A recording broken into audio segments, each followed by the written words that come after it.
लेकिन ये मेरा छोटा भाई नहीं, ये केजरीवाल का छोटा भाई है। जब निपटाया केजरीवाल को ही निपटाया। ये तो निपटाया, ये बात तो ठीक है कि निपटाया इसने। उसकी दाल गलने ही नहीं दी। हास्य रस के परमाणु बम को आमंत्रित कर रहा हूं, जिसने मेरा निकाह कराया परी के साथ, बीबी हुई फरार उसी मौलवी के साथ, मैंने भी मारा दाव हुआ मौलवी भी चित, वो मेरी भी के साथ है, मैं उसकी भी के साथ। तो एक बार जरा बालकनी तक जो ऊपर बैठे हैं वो भी अपना समर्थन दें।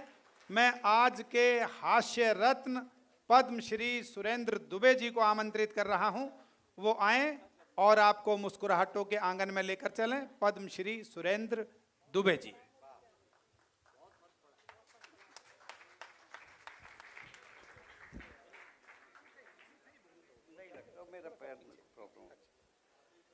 भाई प्रवीण मेरी सुंदरता की बात कर रहा था। बेसिकली वो मेरी सुंदरता से जलता है जी। आज का ये महत्वपूर्ण कार्यक्रम है, इसमें मैं दूसरी बार सम्मानित हो रहा हूँ। और जो कुछ इसने कहा उसके बाद मुझको ऐसा लगा, आदरणीय स्पीकर जी आपको बहुत प्रणाम करता हूँ। आप लोगों को बहुत शांत करते हैं, बैठिए बैठिए, चुप रहिए। आज ऐसा कोई काम नहीं है, किसी को नहीं बैठाना है, किसी को चुप नहीं कराना है, सब एक ही पक्ष में। भाई बहुत अच्छे। इसे आप बेफिक्र होके बैठिए। मैं भी आप ही का हूँ, डॉक्टर रमन सिंह और मैं एक साथ पढ़े हैं, एक ही सरकार के हैं, इसलिए चिंता करने की कोई बात नहीं है। और मैं आपको बिल्कुल ईमानदारी में सही बात बोल रहा हूँ। प्रवीण बैठे हैं और वो मुकेश ऐसे ही दो बैठे थे आज के 22 साल पहले सरदार पटेल स्टेडियम अहमदाबाद में। अमित शाह जो उस समय अहमदाबाद के महापौर थे, नरेंद्र मोदी जो उस समय गुजरात के मुख्यमंत्री थे, उस रात उन्होंने हमको सीरियसली सुना। आज देखो कहाँ पहुँच गए। भाई बहुत अच्छे। तो सीरियसली सुनिए। बहुत अच्छे। माता जी बैठी हैं। जब मैं दिल्ली से परिचित हुआ 35-40 साल पहले, तो पहली बार मैं किसी घर में अगर रुका तो माता जी के घर में, घायल जी के घर में, जब तो इसके पैर मंच पे जमे नहीं थे। आज तो दिग्विजयी है, पूरे दिग्विजयी हो गया है। लेकिन जिस समय माता जी आपको याद होगा, घायल जी से मैंने पूछा भी था कि आपने अपना उपनाम घायल क्यों लिखा। ये शायद प्रवीण को भी पता नहीं, आपके साथ शेयर करता हूँ। उन्होंने कहा मुझे लग रहा है बदलते दौर में कविता संक्रमित होके लहूलुहान हो जाएगी, इसलिए मैं अपने नाम के आगे घायल लिखता हूँ। मैं वहाँ से दीक्षित हुआ हूँ, वहाँ से आया हूँ मैं। एक दो मैं ऐसी कविताओं का कुछ अंश सुनाना चाहता हूँ। मेरी 11 किताबें हैं सर, और 4 PhD है मेरी कविताओं पे, और 1 डिलीट है मेरे को। लेकिन उन कविताओं को हम कमर्शियल मंचों पे नहीं पढ़ पाते हैं, क्योंकि हम जनता के लिए उस रात बिके होते हैं। जो जनता चाहती है वो सुनाना पड़ता है। कीर्ति जी भी जानती हैं कि जनता को कैसे, इनको तो मैं कीर्ति भागवत से कीर्ति काले तक जानता हूँ, इतनी लंबी यात्रा जानता हूँ। ये बैठा है आपके बाजू में दाल मिल वाला, उसको भी जानता हूँ, कितने किस्म की दाल निकालता है और किसकी किसकी दाल नहीं पकने देता है, उसको भी जानता हूँ। तो मैं सबको जानता हूँ। ये जितने आधे से ज़्यादा मेरे जान पहचान के लोग नहीं पकने देता है। जमीन खरीदने के पहले, जो मैं कभी पढ़ नहीं पाया मंच पे, आज पहली बार मंच भी सुन रहा है, शायद आप भी सुनेंगे। उसके बाद तो जिसके लिए मैं आया हूँ वो कर ही दूंगा। जमीन खरीदने के पहले, मकान बनवाने के बाद, वक्त निकाल कर देख लेना मरघट में रहने की जगह, ताकि सुकून से मर सको। वाह। जमीन खरीदने के पहले, मकान बनवाने के बाद, वक्त निकाल कर देख लेना मरघट में रहने की जगह, ताकि सुकून से मर सको। एहसास कर सको तो एहसास करना कि कमरे के कूलर से मरघट का पीपल ज़्यादा ठंडक देता है। वाह भाई बहुत अच्छे। थोड़ा सा जलते हो तो लगा लेते हो जलन रोकने की दवा। एक बार मुकम्मल जलाए जाओगे और दवाइयाँ बंद रहेंगी अलमारी में अपनों की तरह। वाह, दवाइयाँ बंद रहेंगी अलमारों। जा रहे हो सफ़र में, अल्हड़ जी का सम्मान मिला है, पूरा परिवार बैठा है। अल्हड़ जी मेरे भी गुरु रहे हैं, लेकिन ये दर्द मैं अंदर से अपनी किताब से निकाल रहा हूँ। जा रहे हो सफ़र में, हाँ जा रहा हूँ सफ़र में। रख लिया रात का खाना, पहनने के कपड़े, टिकट के पैसे संभाल कर जेब में। जा रहा हूँ सफ़र पे, पर रखा नहीं रात का खाना, पहनने के कपड़े, टिकट के पैसे। मेरे सफ़र में इसकी ज़रूरत नहीं पड़ती। अब मैं खाली हाथ जा रहा हूँ, मुझे खुद पता नहीं है कब मैं लौट कर आ रहा हूँ। वाह, बाकी सबके लिए तो है। हंसाना बहुत सरल काम है और बहुत कठिन काम भी है। ये मेरी सुंदरता की बात कर रहा था। मेरी पत्नी जब खुश होती है तो कहती, तुम मेरे सोना हो, तुम मेरे चांदी हो, तुम मेरे मोती हो, तुम मेरे धन हो। और मोदी जी कहते हैं काला धन जब्त होगा। बहुत अच्छे। ताली बजाओ, सांस लेना है। और अब तो कहते हैं कि काला धन जब्त भी होगा और सार्वजनिक भी होगा। बहुत दिक्कत है भाई साहब। मैं आपको बिल्कुल ईमानदारी से सही घटना बताता हूँ। भाई, हमारे बड़े भाई अग्रज बैठे हैं, हरिओम पवार जी, वो भी उस कार्यक्रम में थे दुबई में। दुबई तो आप जानते ही होंगे, गए होंगे आप तो, क्योंकि हिंदुस्तानियों के लिए विदेश मतलब दुबई, बैंकॉक, पटाया और फुकेट, यही उनका फॉरेन है। इसके आगे का फॉरेन कोई इंटरेस्ट नहीं है। मैं ऐसे बहुतों को जानता हूं जो गंगोत्री जा रहे हैं बोल के दुबई गए हैं, बहुत है, नाम भी ले सकता हूं। और मैं क्यों उनके घर में झगड़ा कर रहा हूं, एक दिन के लिए आया हूं। सबको जानता हूं मैं। हाँ, दुबई, बैंकॉक, पटाया, फुकेट। मैं 1990 में पहली बार अमेरिका गया। भाई साहब, मैं कभी हवाई जहाज में नहीं बैठा था, गांव का रहने वाला। जिंदगी में पहली बार हवाई जहाज दिल्ली में देखा। हवाई जहाज बहुत देर तक सड़क में चलता है, हमको लगा ठग दिया। एयर होस्टेस को बुलाया और कहा, भौजी ताली बजाओ, सांस लेना है। भौजी, बोले, भौजी पैसा हवाई जहाज का लिए हैं, सड़के सड़क ले जा रहे हैं। बोले, नहीं ये रनवे है, थोड़ी देर बाद टेकअप होगा। थोड़ी देर बाद हवाई जहाज जुड़ा, एक दूसरी एयर होस्टेस आई। हमने कहा, काकी, उसका उम्र ज्यादा था इसके साथ, एयर इंडिया का था। बहुत अच्छे। हमने कहा, काकी हवाई जहाज कितने ऊपर में उड़ रहा है? बोले, आदमी चींटी के समान दिख रहा है। बोले, नहीं चींटी ही है, हवाई जहाज उड़ा ही नहीं। हम कभी डोमेस्टिक में नहीं बैठे। बैठा है बाजू में मेरा छोटा भाई, जैसे विभीषण रावण का छोटा भाई था। ये रावण को उसी ने निपटाया। सुग्रीव बाली का छोटा भाई था, बाली को उसी ने निपटाया। प्रवीण महाजन प्रमोद महाजन का छोटा भाई था, इसने उसी को निपटाया। लेकिन ये मेरा सगा छोटा भाई नहीं, ये केजरीवाल का छोटा भाई है। जब निपटाया केजरीवाल को ही निपटाया। ये तो निपटाया, ये बात तो ठीक है कि निपटाया इसने। उसकी दाल गलने ही नहीं दी, हांडी चढ़ी रही, दाल जल गई पर गली नहीं। ये है। तो भाई साहब, मैं कभी डोमेस्टिक में नहीं बैठा था। इसी को फ़ोन किया, यार ये डोमेस्टिक में बैठने का सिस्टम क्या है? बोले, कुछ नहीं, टिकट कटाओ, घंटी बजाओ, खाओ, सब टिकट में जुड़ा है।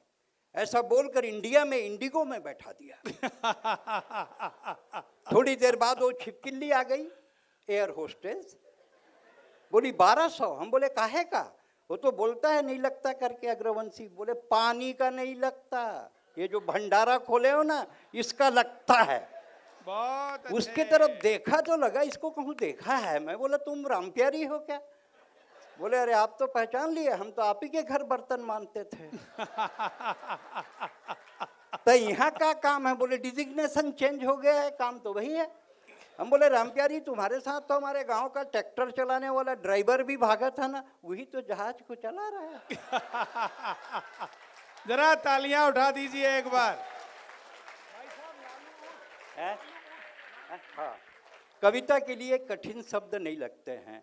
कविता बड़े सरल शब्दों में होती है। जैसे बच्चों के नर्सरी केजी में पाठ होते हैं, अमर घर चल, चल अमर घर चल, ऐसे पाठ होते हैं। नेता चल, पटना चल, कलकत्ता चल, टोपी लगा। कुर्ता पहन मंत्री बन, हवाला कर, घोटाला कर, तिहाड़ जा। ताली भाई बजाओ, बहुत सांस अच्छे। लेना है। भाई बहुत अच्छे, वाह। नेता चल। पाठ 2, लालू उठ चारा खा। पाठ 2, लालू उठ चारा खा, दूध दे। दूध गरम कर, गरम कर रबड़ी बना। दूध गरम कर रबड़ी बना। रबड़ी रख कुर्सी पर, जेल जा, वापस आ, रबड़ी हटा, बैठ जा कुर्सी पर।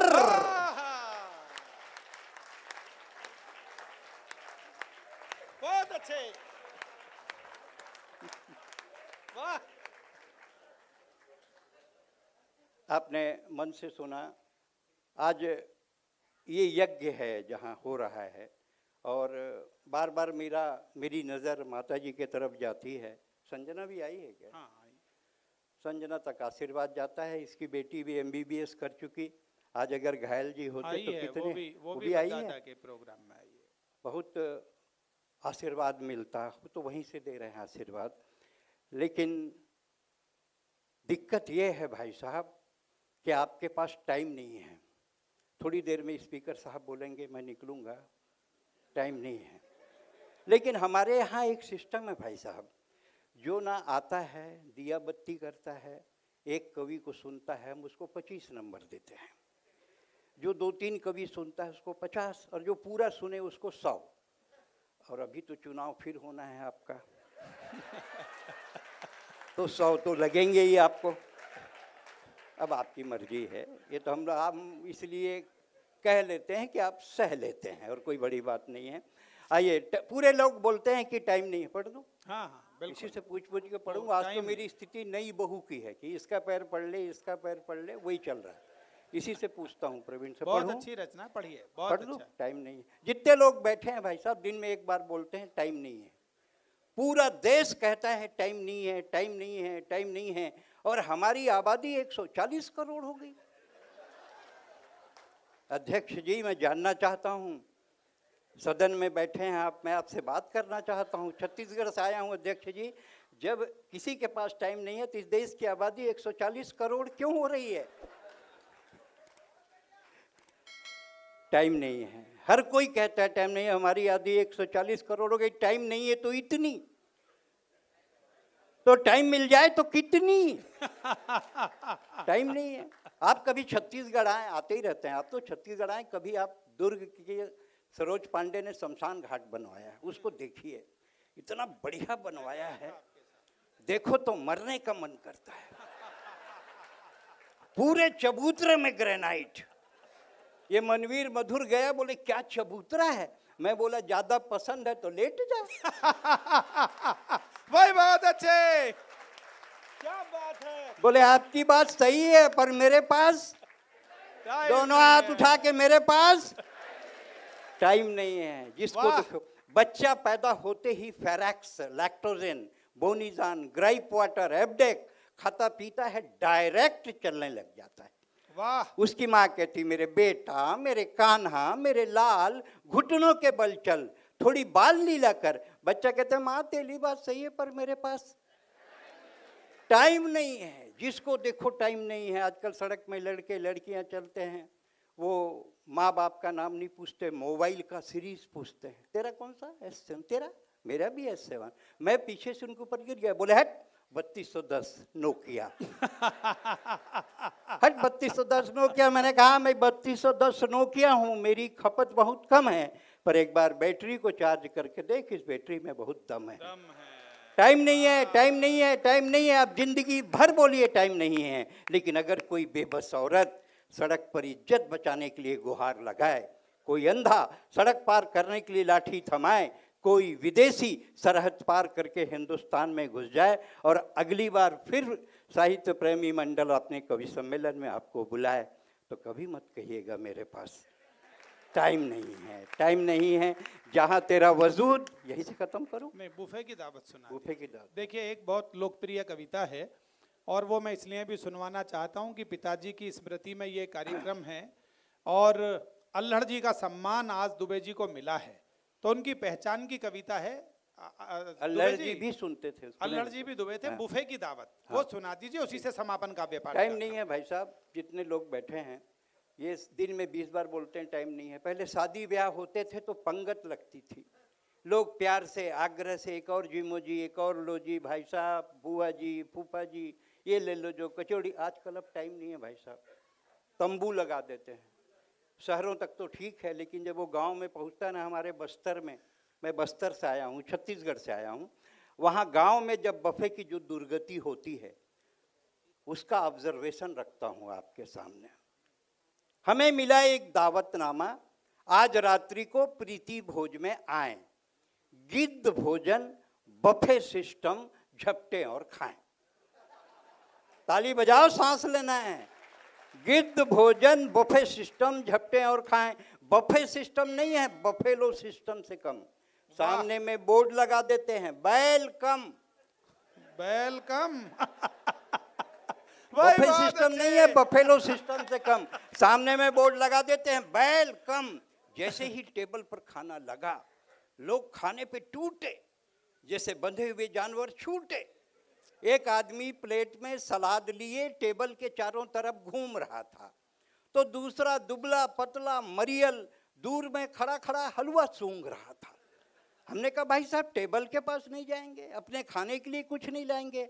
उसने हाफ कर जवाब दिया, अभी गया था, कुर्ता फड़वा कर आया हूं, अब की बार कुर्ता उतार कर जाऊंगा, और रसगुल्ला नहीं ला सका तो पापड़ लेकर जरूर आऊंगा। एक महिला इधर से जा रही थी, दूसरी इधर से आ रही थी, दोनों आपस में टकरा गई। पहले की सब्जी दूसरे के साड़ी पे आ गई। बोली क्यों, देखकर नहीं चलती? बोली अच्छा, एक ही साड़ी पहन कर आती है। सांस लेना है। बहुत अच्छे। एक ही साड़ी पहन कर आती। ये देखे मेरी तीसरी साड़ी है, आइसक्रीम खाने जा रही हूँ, सलवार सूट पर्स में ले जा रही हूँ। बच्चे ने रोते रोते अपनी माँ से कहा, मम्मी मम्मी बाथरूम जाना है। उसकी मम्मी झल्लाई, नॉनसेंस, सामने में खाना है, तेरे को बाथरूम जाना है? अच्छा जा, कोने में आंटी के पीछे खड़े हो जा। मम्मी आंटी के पीछे तो अंकल खड़े हैं। सांस लेना है। बहुत अच्छे। मम्मी आंटी के पीछे तो अंकल खड़े हैं। बेटा मेरी मान, गरम गरम जलेबी खा और अपने बाप के समान आधा घंटे बाथरूम को भूल जा। और 8वां रसगुल्ला निगलते हुए, अंडरलाइन 8वां रसगुल्ला, 8वां रसगुल्ला निगलते हुए पत्नी ने पति से पूछा, ए जी लिफाफे में कितना डाला? 8वां रसगुल्ला निगलते हुए पत्नी ने पति से पूछा, ए जी लिफाफे में कितना डाला? जलेबी पगुराते हुए पति ने कहा 100। बोले 100? हमारी शादी में इन्होंने 20 रुपया टिकाया था और 1 घंटा 45 मिनट खाया था। अपन सुबह तक खाएंगे, लेकिन 100 रुपया का हिसाब करके जाएंगे। बहुत अच्छे, बहुत अच्छे। दरअसल ये बफे है पाश्चात्य सभ्यता का अनुकरण, कि आदमी आए, थोड़ा खाए, ज़्यादा बतियाए, मुस्कुरा कर चला जाए। पर हमारा देश ऐसा देश, यहाँ आदमी खड़ा खड़ा इतना खाता है कि खड़ा नहीं रह पाता। वाह वाह वाह। दरअसल बफे है पाश्चात्य सभ्यता का अनुकरण। इसमें सब कुछ होता है, आग्रह नहीं होता, प्यार नहीं होता, स्नेह नहीं होता, अपनापन नहीं होता। इसलिए बफे जीवने का कोई सिस्टम नहीं होता। अगले बफे में जाएं, सुरेंद्र दुबे की याद लेकर जाएं। कविता खत्म होती है, दोनों हाथ उठा के ताली बजाएं।